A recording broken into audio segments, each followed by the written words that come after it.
Peki hemen İlknur Birol size dönelim. Tabii size de soracağım az sonra bugün yapılan açıklamalar, özellikle Apocu Hareket tarafından yapılan açıklama, yine MHP Genel Başkanı Devlet Bahçeli tarafından ifade edilenleri de soracağım. Ona geçmeden önce şunu da sormak istiyorum. Tabii şu an Önder Apo'nun statüsü üzerinden yürütülen bir tartışma var. Bugün yapılan açıklamalarda sürecin ilerleyebilmesi için statünün netleşmesi, belirlenmesi ve aynı zamanda hukuki ve yasal adımların atılması vurgusu vardı her iki açıklamada da.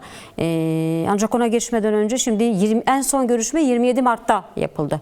Basına yansıyanlar üzerinden sormak istiyorum. Tabii farklı heyetler gitmiş olabilir adaya. Buna dair elimizde herhangi bir bilgi yok. Yansıyanlar üzerinden neredeyse 1,5 ayı aşkın bir süredir adaya gidilmiyor. Ne ailesi gidebildi Önder Apo'nun, ne avukatları gidebildi, ne de sanırım İmralı heyeti gidebildi. Şimdi bu nasıl değerlendirmek lazım? Bir barış sürecinden, müzakere sürecinden, görüşmelerden söz ediyoruz. Ancak baş muhatap, ki bugün Devlet Bahçeli de ona işaret etti konuşmasında, hiçbir şekilde istediği zaman hiç kimseyle görüşme yapamıyor. Hala devlet yetkililerine bağlı olarak adaya heyetler gidebiliyor, gelebiliyor, görüşme yapabiliyor bildiğimiz kadarıyla. Tecrit durumu hala devam ediyor görünen o. Bunu nasıl değerlendirmek lazım? Şimdi çok haklı olarak hani buradan bakıldığında, eğer süreçte ılıman ve pozitif mesajlar bir yerde duruyor, onun karşılığında İmralı Adası'na gidişin hala bir devlet onayına bağlı ve tecrit koşullarında gerçekleştiğini görüyoruz.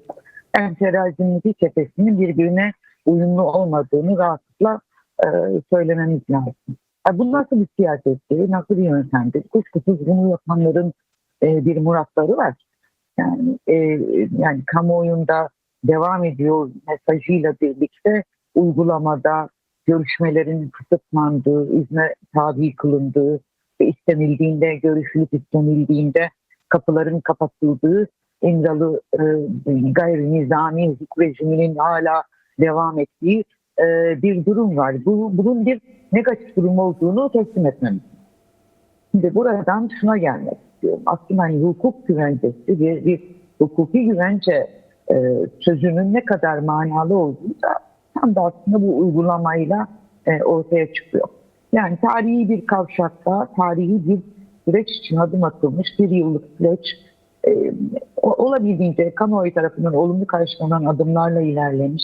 İki taraf açısından da, ama bir hak teslimi yapacaksa burada barışa gönüllü, önümüzdeki dönemi barışın ve demokratik bir toplumun içinde onun mücadelesini vererek götüreceğin beyanında bulunan Türk hareketini bir tek yanlı kanat çıktığını görüyoruz. Dolayısıyla aslında bunun tamamlanması için hani zaman zaman geriden, zaman zaman sözlerin negatifleştiği, sivrileştiği, kamuoyunu da tereddüte sürükleyen şeyler olsa bile öbür kanadın, yani işin icra kanadının, icra etmekle yükümlü olan iktidar kanadının atması gereken adımlar konusunda hızlandırıcı, mesafe alıcı bir pozisyona doğru gelmesinin hala çok önemli olduğunu ve bir an önce bu adımların atılması gerektiğini söylüyor. 5 Mayıs tarihli yine Kürt hareketinden bir açıklama geldi. Bir yıllık bir muhasebeyi oldukça açık bir biçimde, sarih biçimde ifade ettiler. Ve orada aslında bir konsensüsü oluşmuş durumda olan Sayın Öcalan'ın bu müzakereyi yürütürken hukuki konumunun statüsünün bütün kamuoyunca, bütün üçüncü şahıslarca da kabul edilebilir bir çerçeveye alınması, bir tanımlama yapılması meselesinde aslında bir uzlaşı görülüyor. Artık görev iktidardadır burada. Yani bu çerçevenin nasıl olacağına dair, nasıl içeriklendirileceğine dair çeşitli müzakerelerde bir bütün kamuoyunu, tarafları rahatlatacak somut bir şey sunması gerekiyor. Bir öneri haline getirmesi gerekiyor. Bunun müzakerelerini tamamlayıp yasal çerçeveye de açılması gerekiyor. Şimdi Bu dondu mu, ağırlaştı mı, ilerliyor mu, pozitif mi, negatif mi tartışmalarını kenara bırakacak olan, bugün Devlet Bahçeli'nin konuşmasının içeriğinde geçirdiği uzun erimli, bölgeye ve ülkeye uzun erimli bir bakışın ürünü olarak bu tarihi adımın atılmak zorunda olduğunun bir kere daha belirtildiği bir yerde sanırım mesajın bir kısmında iktidara gitmiş durumda. Şimdi kimler görevli burada? Sayın Aslan, kimler görevli sorusuna yanıt vermemiz lazım. Bu adım kimler tarafından atılmalı? Birinci sorumlu kimdir? İkinci sorumlu kimdir? Silah bırakmış bir örgütün mensuplarının demokratik hayata ve demokratik bir toplum faaliyetine katılımıyla ilgili isteğine dair bütün emareler tamamlanmışsa, hem söz hem eylem olarak tamamlanmışsa, bunu Ki bugünkü açıklamada kimsenin açık bir şekilde anlamadığı- ifade edildi. Yasal düzenlemeler oldu mu Evet. ki bizi gelelim şeklinde. Buyurun. Şöyle bir paradoks haline geliyor. Yasa çıkması ben nasıl diyeceğim? Haklı olarak bu sorunun sadece işin muhatapları değil, bu takip eden, dikkate takip eden kamuoyunun ve toplumun da bir yere oturtamadığı bir durum. Elbette ki bir çerçeve, bir yasa olacak ki silah bırakma beyanında bulunmuş olan, örgütünü feshetmiş olan, bir kongre kararı almış olan, bu açıdan simgesel bir siyasal eylemde bulunup silahları yakmış olan Kürt hareketinin mensupları da bu koridordan, bu hukuk koridorundan toplumsal hayata katılımın adımlarını atacaklar. Peki bunun birinci güvencesi ne olmalıdır? Yani bu konuda adım atacak olan topluluklar neye bakacaktır? Önce bu müzakereyi yürüten ve bu uzlaşı zeminini, müzakere zeminini kuran ve o masada oturan ve Bahçeli'nin kurucu önder sıfatını bütün kamuoyuna rahatlıkla ifade ettiği Sayın Öcalan'ın hukuki güvencesinin kendisine bakacaktır. Birinci sorumlunun iktidar olduğu, ikinci sorumlunun iktidarın yapacaklarını kanunlaştırmak, yasalaştırmakla ilgili meclisin görevli olduğu aşamaya gelinmesi için artık hiçbir bahane kalmamıştır. Yani herkesin elbette ki hazırlıkları mevcuttur. Halledilemez bir problem de yoktur. Halledilemeyeceğini varsaydığı her yerde görüldük. Sayın Öcalan bu açıdan çözücü önerileriyle ön almış ve kapı açmıştır. Şimdi havuç sopa ikilemine sokulan bu bildik kadim bütün iktidar bloklarının kendilerince toplumu yönetirken ve muhaliflerine uyguladıkları bir taktiktir. Bunlara hiç gerek olmadan çok sarih bir biçimde önce beyanının sonra adımının atıldığı bir döneme geçmenin vakti geldi geçiyor. Çünkü bazı şeyler biliyorsunuz ki yasaya bağlı olmadan atılabilir. Güven verici adımlar olacaktır. Bunun için bir yasa gerekmez. Halihazırdaki yasaların kullanılarak toplumun gönlünün hoş edildiği, barış kavramıyla bütün toplumun kucaklaştırıldığı bir iklim değişikliğine yol açılabilir. Bunda da bir adım görünüyor. Bugün Sayın Eş Genel Başkanımızın meclis grubunda ifade ettiği gibi örneğin kayyumlarla ilgili bir öncelikli bir düzenlemeye gerek olmadan halihazırdaki süre uzatmalarını dahi gerçekleştirmeyip görevlerini iade edildiğinde bakın iklim değişir. İklimin değişikliği Tam tersi bir durum söz konusu. Mardin kayyumunun görevi uzatıldı. Evet. Cölemerk Belediye Başkanınıza Uzattı. ağır ceza verildi. Bunlar son birkaç günde yaşanan gelişmeler. Buyurun. Bu iktidarın hani toplum tarafından da gözlenen en büyük çelişkisi ve şöyle düşünmeye müsait bir iklim yaratıyor elbette ki. Şimdi bu sürece ilişkin bir samimiyet testi olacaksa herkes yapılana bakar ve bu samimiyet testinden kim geçiyor kim geçmiyor bir sonuç çıkaracaksa iktidar bugüne kadar söylemiyle eylemi arasındaki bu büyük çelişki nedeniyle samimiyet testinden henüz geçememiştir. Bütün kamuoyu, barış yanlısı olanlar, demokrasiden yana olan bütün güçler de aslında bu oyalamanın, bu insanların hem duygu dünyasıyla hem gelecek beklentileriyle bu derece ince uçlarla oynamanın hiç kimseye bir faydasının olmadığı, artık beklenilenin işte Sayın Erdoğan tarafından, parti sözcüleri tarafından, ilgili yetkililer tarafından çerçeve yasa budur. Meclis şu tarihte gelecektir. Bu konuda uzlaşılmıştır. Bu yasayı hep birlikte el birliğiyle bütün geniş bir mutabakatla çıkarıyor. Türkiye'yi büyük bir adımı atma konusunda güçlendirici bir zemine taşıyoruz beyanı. Bu beyanı da beklemek elbette ki bu konuda başından beri barışı varlık nedeni yapmış olan hem DEM Parti hem de Türkiye'nin demokrasi güçleri ve muhalefeti de bu beyanı da artık beklemektedir. Bunu söyleyelim. Peki İlknur Gülör, sizle devam edelim. Tabii Kürt kamuoyunda da, Kürt toplumunda da şöyle az önce Nezahat da dikkat çekti. Şöyle bir izlenim var, izlenim değil, şöyle bir hissiyat var. Tüm adımları şimdiye kadar biz attık. Devlet herhangi bir adım atmadı hissiyatı, izlenimi Kürt toplumunda da çok yaygın. Biraz da moral bozukluğu da yaratıyor, özellikle de iktidarın sürece yaklaşımını sorgulatıyor toplumda. Bir, bunun giderilmesi için ne yapmak gerekiyor? Bununla birlikte tabii aynı zamanda sağlıklı ilerleyebilmesi için sürecin, şimdiye kadar tek taraflı atılan adımlar üzerinden belirli bir noktaya gelindi. Tabii bugün yürütülen tartışmalar da çok önemliydi. Ancak tabii hala somut bir şey yok. Orta yerde duruyor bugün Devlet Bahçeli'nin söyledikleri de. Bilmiyoruz, yarın Erdoğan'ın açıklamalarını da takip edeceğiz tabii ki. Ancak sadece açıklamalarla da sınırlı kalan somut adımlar atılmaması da bir problem olarak duruyor. Sürecin sağlıklı ilerleyebilmesi için sizce öncelikler ne olmalı?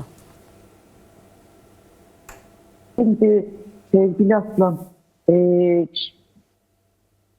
barış, yani 450 yıl çatışma ile geçmiş ve dört bir yanını alev sarmış bu coğrafyada özel olarak yani burada yani çok tarihi önemde bir başlıkta, kompleks olduğu için anlaşılması da zaman zaman zor olan, daha basit anlamak isteyen topluma da daha basit cümlelerle anlatılması gereken son derece önemli bir süreç işliyor. Bu tür süreçlerin yani zamana yayılan, kısa sürede değil, daha orta vadede çözülebileceğine dair elde yeteri kadar dünya örneği de var.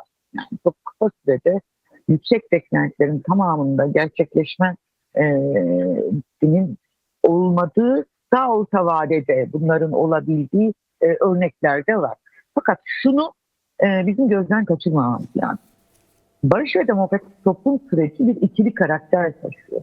Bunun bir tanesi iktidar olanlar ve devletle yürütülen müzakere sonucu Türk halkının tarihten gelen haklarının hukuk kapısından içeri girmesini sağlayacak olan bu sistematik. Bir ikincisi de Türkiye toplumunun tamamını, bütün renkleriyle tamamını demokrasinin egemen olduğu bir demokratik topluma doğru ilerlemesini sağlayacak süreç. Bunun birincisi, hani İmralı'da kurulmuş masa, Ankara'daki meclis ve diğer görüşmelerle edinilmiş, o müzakerelerle edinilmiş ilerlemeler ya da ilerleme isteği. Yani bazı askeri konular, bazı özel konular. Halkımızın ve toplumun da bunu çok net anlaması lazım. Biz başından beri bütün muhataplar açısından söylüyorum. En azından barış isteyen bütün taraflar açısından söylüyorum. Barışın öyle bir yasa kutusuyla bu topluma hediye edilebilecek bir şey değil. Tam tersine. Demokrasi arzu eden, insanca yaşam arzu eden, eşitlik ve özgürlük arzu eden bütün toplumsal kesimlerin örgütlü gücüyle gerçekleştirecek bir dönüşümle mümkün olduğu. Zaman zaman bu ikili durum haklı olarak çeşitli beklentiler nedeniyle birbirine karışabiliyor ve çeşitli moral bozukluklarına ya da negatif duyguların gelişmesine yol açabiliyor. Oysa biz yani bugün bizi izleyen halkımıza da şunu rahatlıkla söylemeliyiz, söyleyebilmeliyiz. Bir, Türk halkının temel hak ve özgürlüklerine ilişkin bunların hukuk kapısından yeni bir nizama doğru evliliğin tanınması, gerçekleştirilmesi için belki bir miktar daha yolun yürünmesi gerekecek. Ama o yol yürünürken müzakere sistematiyle bu taleplerin son derece güçlü talepler olduğunu mücadelesinin de toplum tarafından verilmesi gerekecek. Dolayısıyla bu mücadele sürecinden elimizi, ayağımızı, sözümüzü, eylemimizi çekmeyeceğimiz bir seviye devam eden bir yolculuğumuz var. Bunu bir kenara koyalım.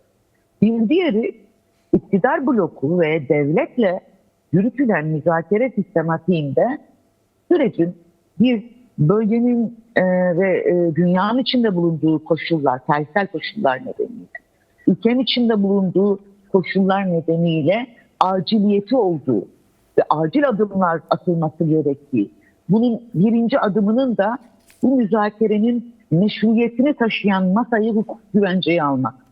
Sayın Öcalan'ın statüsünün belirlenmesi olduğunu daha yüksek sesle dillendiren, bütün demokrasi güçleriyle, muhalefet partileriyle de bu sürecin riske edilmemesi, akamete uğramaması, herhangi bir siyah ve kara akıllı kötülük içeren güçlerin galebe çalmaması için daha koordineli, daha inişi çıkışı olmayan, daha stabil bir hale getirilmesi işini yapmamız lazım. Bunu neden söyledim? Bugün Devlet Bahçeli bir form önerdi. Evet. Barış ve Siyasallaşma Koordinatörlüğü. Hatta o şöyle anlaşıldı önce, bir düzeltme yaptı daha sonra Fethi Yıldız. Bir koordinatörlük öneriyor. Son derece önemli. Yani bu arka kapılar ya da arka kapılarda neler oluyor sorusunu sorup merak eden ve zaman zaman bu nedenle kuşkuya kapılan toplumla da açık bir diyalog zemini demek. Tuncay Bakıran da sürecin bugün Barış İzleme ve daha... Takip Kurulu önerisinde bulundu grup toplantısında. Evet, şimdi onu söyleyeceğim.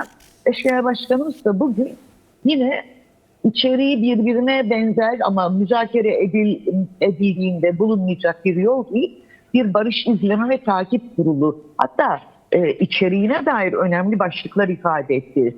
Dedi ki yani her siyasi partiden birilerinin olduğu, bir süreci takip eden, adımları hızlandıran, riskleri bertaraf eden, bu önemli. Yani çeşitli zaman aralıklarında risk faktörünün yükseldiği yerlerde fren mekanizması görebilecek, toplumla bunu açık bir şekilde paylaşan, olumsuz olan durumları bir miktar daha törpüleme kabiliyetine sahip yetkili bir koordinatörlük, kurul, yani bunun adı önemli değil, bir şeye ihtiyaç var. Yeri neresi bunun? Kuşkusuz hem iktidarın hem muhalefeti. Hem de Türkiye'de toplumun çeşitli kesimlerinin temsil kabiliyetine sahip parlamentonun içinde olabilir, içinde gerçekleşir. Peki bu adımı kim atar, kim atmalıdır? Elbette ki öncelikle eğer orada gerçekleşecekse Sayın Numan Kurtulmuş'a ait. Sayın Numan Kurtulmuş'un bizzat öncülük etmesi gereken bir adım olmalıdır. Şimdi biz ekranlardan bu konuşmaları yaparken, yani Ankara'daki gelişmeleri, İmralı'da ne oluyor, bitiyor, gidildi mi, gelindi mi, ne söylendi, o söylenmedi, bu söylendi gibi çeşitli zaman zaman hatta işin siyasi ciddiyetinden uzak bir magazin haline alan ve kolay manipüle edilmeye uygun bir bilgi bombardımanına, yanlış bilgi bombardımanına tutulmuş topluma doğru olan şunu söylememiz lazım.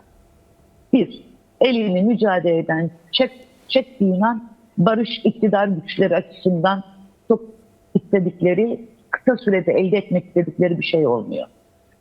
Elini mücadele eden, örgütlenmeden çektiğin anda iktidarda kalmak için küçük siyasi menfaatler bu büyük toplumsal gelecek kaygısının önüne geçebiliyor. Elini mücadele eden çektiğin anda seni bir azınlık fikri, kendilerini bir çoğunluk fikri haline getirenlerin sesleri daha yüksek çıkıyor. Biz o yüzden basitçe yapılması gerekenleri söylüyoruz. Bir kere daha. Yapması gereken iktidar olandır. İcra makamında oturandır. Mecliste çoğunluğu elinde bulundurandır. Devlet aygıtlarına hükmedenlerdir. Biz değiliz. Herhangi bir başka yerdeki yetkililer de değil. Yapılması gereken bir geçiş yasalarının, birincisi Sayın Öcalan'ın statüsünün ve hukuki çerçevenin belirlendiği, güvenceye alındığı, bakın alt unsurlarıyla birlikte Evet. güvenceye alındığı, dolayısıyla sürecin kendisinin güvenceye alındığı, bir güven ortamının tesis edildiği ve sonra yasa gerektirmeyen adımların idari bir tasarruf olarak hızla atıldığı, yasal çerçevenin de ilgilileriyle mutabakat halinde, müzakere halinde bir mutabakata kavuşturulup meclisin önüne getirildiği çok kısa sürede gerçekleşen bir plan, bir takvim, bir program. Peki son olarak İlknur Vural, DEM Parti olarak bu süreci hızlandırmak için bir planlamanız var mı? Bir takviminiz var mı? Ve size yansıyan düzenlemeler konusunda yansıyan bilgiler var mı? Burada da bizimle paylaşabileceğiniz. Somut bir çerçeve bize yansımış değil. Ama varsaymak istiyoruz ki bu kadar konuşmanın hızlandığı bir yerde yani iktidar olanın üzerine mesai harcadığı büyük bir ihtimalle bir çerçeve vardır. Ama bize yansımış, önümüze gelmiş somutlukta bir şeyden söz edemeyiz. Arzumuz odur ki kulislerdeki sözler doğru çıksın. Basın bizden daha fazla alabiliyor bazen kulislerden bilgileri. Mayıs ayını biraz daha insanların yüzünün bildiği, iklimin ılıdığı, somut adımın atıldığı bir ay olarak tarihe geçirelim. Şimdi ben izninizle bugün Cumhuriyet Halk Partisi Genel Başkanı'nın kürsüden pozisyonunu teyit ediyoruz. Pozisyonumuzu teyit ediyoruz. Hatta son cümlesi buydu galiba. Yanılmıyorsam. Önemli bir beyan olduğunu düşünenlerdim.